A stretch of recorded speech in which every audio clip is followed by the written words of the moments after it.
distribution, for example, in Africa. There was hoarding of vaccines at that point in time. And this has been followed by a global crisis with the war in Ukraine, where countries do not trust each other as they used to before. And in order to develop further, it's important there should be a compact, which he referred to, between the developed and the developing countries so that everybody can progress further. So that was his main thrust. And I think he has been quite clear in putting that thrust forward. Dr. Himani Pant, Senior Research Fellow in Indian Council of World Affairs.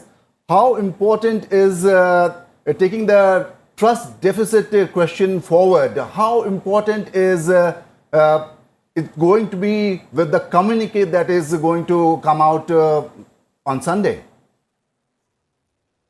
Yes, as you rightly said, this is a very, the trust deficit point that the Prime Minister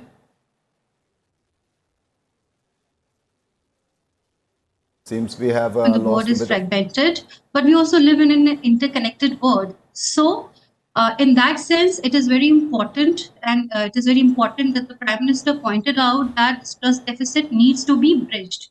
So, in a way, as you said earlier in the program also, that the presidency of India has been focusing on inclusiveness and a human-centric approach.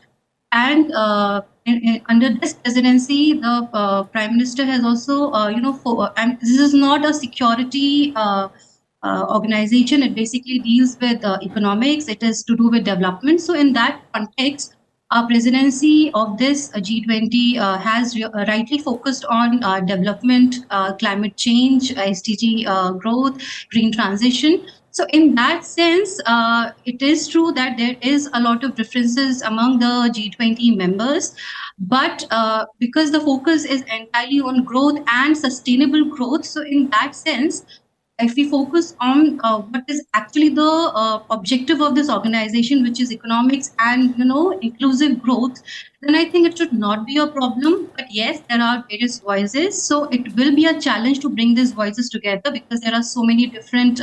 We are coming from different parts of the world, so that needs to be taken into account. But I think so far, Prime Minister Narendra Modi and the entire team has been managing these differences quite well. In fact, I would like to emphasize, as has been already reiterated a number of times, that this summit in itself has started on a very constructive note. The very membership of African Union, which is now going to be G21, is a very positive indication in terms of where we are heading, in terms of what the Delhi Declaration will be tomorrow.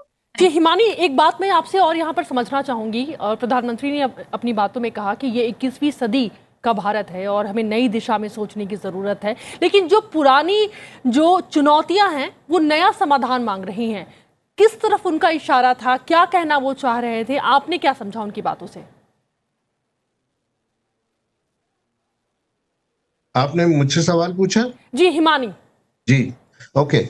तो जैसे हमने ये सवाल मेरा पिछले कुछ summits में देखा कि बहुत सारे इश्यूज जो हैं वो जिनको हम लेगेसी इश्यूज बोलते हैं जी, और उनमें इश्यूज जैसे कि सस्टेनेबल डेवलपमेंट गोल्स हैं, सतत विकास लक्ष्य, और फिर हरित विकास, ग्रीन डेवलपमेंट किस तरह से हो, एमबीडी का सुधार, डिजिटल पब्लिक इंफ्रास्ट्रक्चर और जेंडर, लैंगिक समानता, ये सब इश्यूज जो हैं पिछले समिट से, बाली समिट से और उससे पहले से डेलीगेट्स के सामने हैं। इस समिट में भी वही मुद्दे सामने आए हैं। भारत ने अपनी तरफ से 7 या 8 नए प्रस्ताव रखे हैं जिन पर काफी हद तक सहमति बन चुकी है। कुछ मुद्दे ऐसे हैं जिनमें पूरी तरह से अगर कंसेंसस नहीं बना तो वो आगे चलकर ब्राजीलियन प्रेसिडेंसी के अंडर उसको टैकल करना पड़ेगा। तो मोदी जी ने यही इशारा किया है कि हमारे पास कई सारे मुद्दे, कई सारे प्रॉब्लम्स पहले से हैं। भारत का प्रयास यही रहा है कि जो डेवलपिंग वर्ल्ड